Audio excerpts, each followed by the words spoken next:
You ask Tiger to calculate. This deals with linear inequalities with one unknown. The final result is x equal or smaller than -9/2 equal or smaller than -41/2. Let's solve it step by step.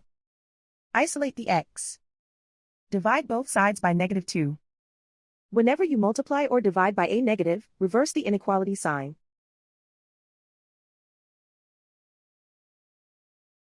Cancel out the negatives.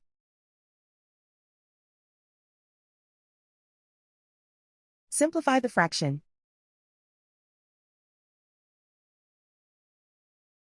Move the negative sign from the denominator to the numerator.